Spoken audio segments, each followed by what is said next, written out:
بسم اللہ الرحمن الرحیم۔ میں غیر آزادی طور پر آہستہ آہستہ آپ کے قریب ہو جاتا ہوں، یہاں تک کہ بالآخر میں سچ مچ آپ کے قریب ہو گیا۔ اللہ تعالیٰ کو بھی شاید یہی منظور تھا کہ میں آپ کی چند باتیں سن لوں، چنانچہ میں نے رسول اللہ صلی اللہ علیہ وسلم سے عمدہ اور اچھی باتیں سنی۔ اس پر دل میں خیال آیا، طفیل بڑے افسوس کی بات ہے، تو ایک دانش مند شاعر ہے، حسن و قبیح کو خوب پہچانتا ہے۔ یہ شخص جو کچھ بھی کہتا ہے اس کے سن لینے میں حرج ہی کیا ہے؟ اس نے اگر کوئی معقول بات کی تو مان لینا، بری بات کی تو دامن جھٹک کر الگ ہو جانا۔ جناب طفیل رضی اللہ عنہ فرماتے ہیں، میں وہاں مسجد میں ہی ٹھہرا رہا، یہاں تک کہ رسول اقدس صلی اللہ علیہ وسلم عبادت سے فارغ ہو کر اپنے گھر کو چل دیے۔ میں بھی آپ کے پیچھے چل پڑا۔ جب آپ اپنے گھر میں داخل ہو گئے تو میں آپ کے ساتھ وہاں پہنچ گیا۔ میں نے عرض کیا، یا رسول اللہ صلی اللہ علیہ وسلم، آپ کی قوم نے مجھ سے آپ کے بارے میں بہت سی باتیں کی ہیں، مجھے یہ مسلسل ڈراتے اور خوف زدہ کرتے رہتے ہیں کہ کہیں میں آپ کی باتیں سن کر متاثر نہ ہو جاؤں۔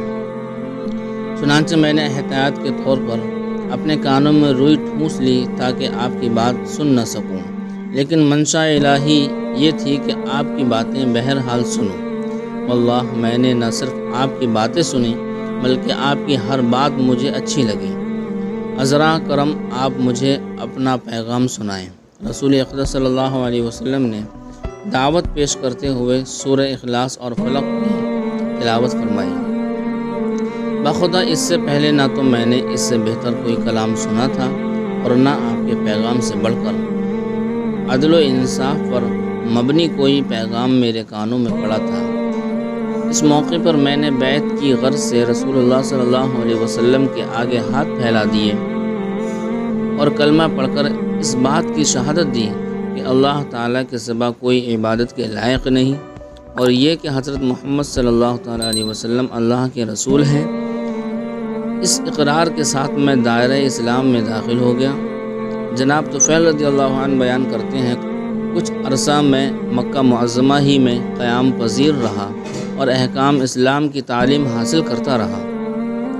حتی الامکان اس عرصے میں قرآن مجید کے کچھ اجزاء زبانی یاد کیے، اور جب میں نے اپنے وطن قوم کی طرف لوٹنے کا عزم کیا تو آپ کی خدمت میں حاضر ہوا اور کہا، یا رسول اللہ صلی اللہ علیہ وسلم، میں ایک ایسا شخص ہوں کہ میرا قبیلہ میری بات مانتا ہے، اب میں ان کے یہاں واپس جا رہا ہوں اور وہ بھی اسلام کا داعی بنے۔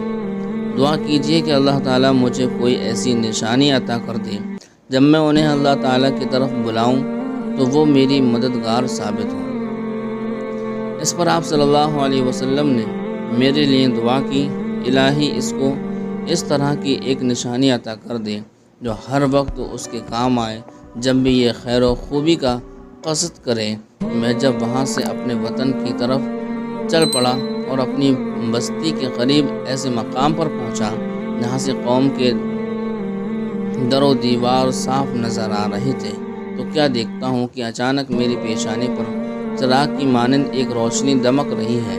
میں نے اللہ تعالیٰ سے التجا کی، الہی اس روشنی کو میرے چہرے کی بجائے کسی اور چیز میں منتقل فرما دے، مبادلہ کہ میری قوم میرا چہرہ دیکھ کر کہہ دیں کہ اپنا آبائے دین چھوڑنے کی یہ سزا ہے، روشنی نہیں۔ میرا یہ کہنا تھا کہ یہ روشنی میرے چہرے سے ہٹ کر میرے نیزے کے بالائی حصے میں مرکوز ہو گئی۔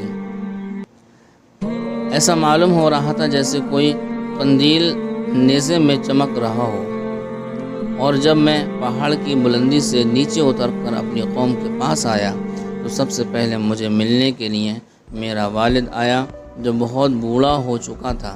میں نے کہا، ابا جان، مجھ سے دور ہی رہیں، میرا اور آپ کا اب کوئی رشتہ باقی نہیں رہا۔